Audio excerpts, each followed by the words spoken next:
In our final project, we explore wireless power transmission with an experiment between two coils. This is Ray. This is Yichen. In this experiment, we had to calculate the inductance of the coils using the resonant frequency. The reason we use the resonant frequency is because the geometry of the coils is unreliable.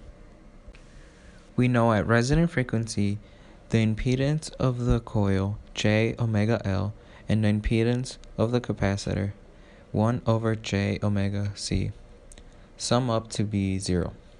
If we plug in their values, we get that the inductance equals 1 over 4 pi squared frequency squared times C.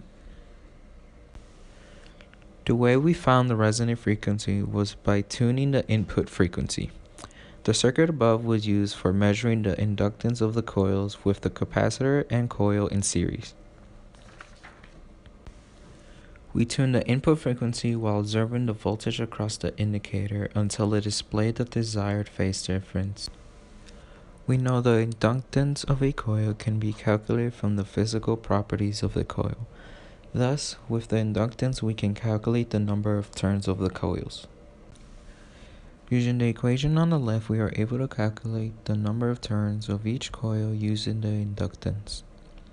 The inductance of the first coil is 75.7 millihenries, resulting in 326 turns.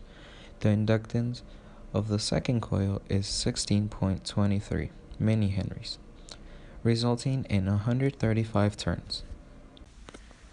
The circuit diagram of our wireless power transmission system has been shown on this page. It consists of two inductive coils, L1 and L2, with their internal resistance R1 and R2, two capacitors, an AC power supply on the center side, and a load resistor on the receiver end. The capacitors are used to cancel the self-inductance of the coil, and their values are chosen to match the resonant frequency of the sending and receiving ends to achieve high efficiency. The resonant frequency of the circuit can be expressed as F0 equals 1 over 2 pi multiplied by the square root of LC. So it follows that to match the resonant frequency of the sending and receiving ends, C1 multiplied by L1 should equal to C2 multiplied by L2. So in our case, we choose C1 equal to 82 nanofarad and C2 equal to 390 nanofarad. And this gave us the resonant frequency of 2000 Hz. To estimate the voltage across the receiving coil V2 with respect to the input voltage and the distance between the coils, we have set the input voltage to be a sine wave operating at the resonance frequency. This gives us the current in the center coil as I1 equals V0 times e to the j omega t over R1. Because the sending coil created a magnetic dipole around it, the magnetic field received at the receiving end could be expressed with the equations on the bottom left. In the equation, big R represents the radius of the coil, and the small r represents the distance between the coils. And because the coils would be set up in concentric to each other, theta equals 0 in the expression.